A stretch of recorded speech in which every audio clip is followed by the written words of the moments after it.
Karanjia BJP पक्षर मुख्यमंत्री जन्मदिन में डाक्तखाना रोगी को फल वितरण।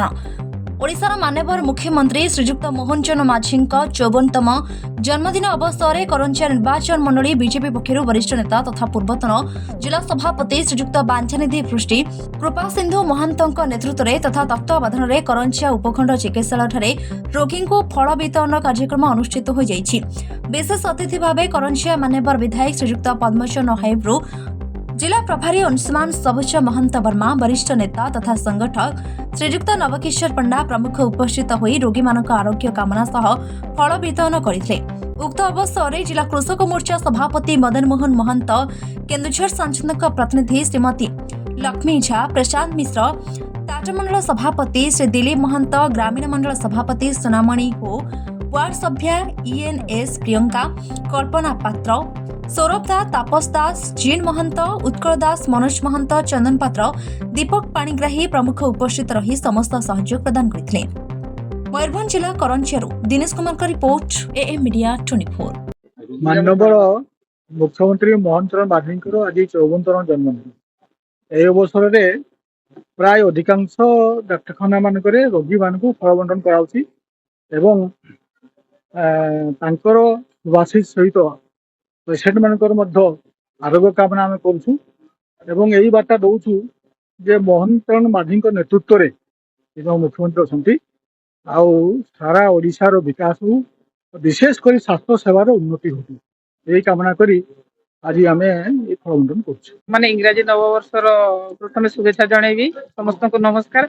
आज हूँ माननीय मुख्यमंत्री ओडिशा प्रदेश आज जन्मदिन, से लोकंकर मुख्यमंत्री समस्त मुख्यमंत्री से आज जन्मदिन अवसर में आज आम रायरंगपुर एवं आम करंजिया मेडिकल रे फल बंटन कार्यक्रम कराई। आम समस्त रोगी को आज जन्मदिन अवसर शुभेच्छा जन शुभकामना करी आज समस्त को आम रोगी मान फल बंटन कर। मान्यवर मुख्यमंत्री लोकप्रिय मुख्यमंत्री लोकंकर मुख्यमंत्री आज हूँ जन्मदिन। जो जन्मदिन आज आम करंजिया नगर टाटमंडल करंजिया ग्रामीण मंडल तरफ आज आम जो सब डिविजन हॉस्पिटल आम फल बंटन कलु रोगी मान को। आज दिन में समस्ते सुस्थ रुहतु, समस्त को सुखबार्ता जाऊ, यह कामना। माननीय मुख्यमंत्री मोहन चरण माझी 54तम जन्मदिवस अवसर में करंजिया SDH रे हमर भारतीय जनता पार्टी कार्यकर्ता माने गोटे प्रोग्राम रखिथिले फल बंटन एवं ताको सुचारू रूपे करिसेंती। प्रत्येक पेशेंट पाखरे पहुंची की माननीय मुख्यमंत्री दीर्घ जीवन कामना करिकी फल बंटन करिसेंती।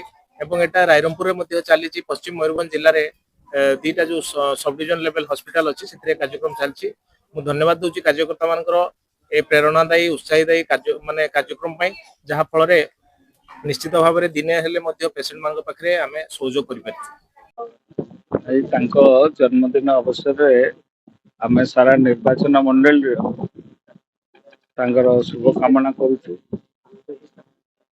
सरकार दीर्घ जीवन हो, यही मंगल कामना करने उद्देश्य आम डाक्तखाना सब डिविजन हेडक्वार्टर करंजिया जिते पेसेंट अच्छी समस्त को भेटी उद्देश्य वार्ता देचु, से भी सुस्थ कामना करुचु। यही अवसर में अनेक कथा भी आम करंजिया मेडिकल जा अवस्था एवं जो परिस्थिति रे गति करुचु तार भी भल भाव आम खबर नेलु। तापाई आम पूरा आगामी दिन तक परिवर्तन करने चेष्टा करूँ।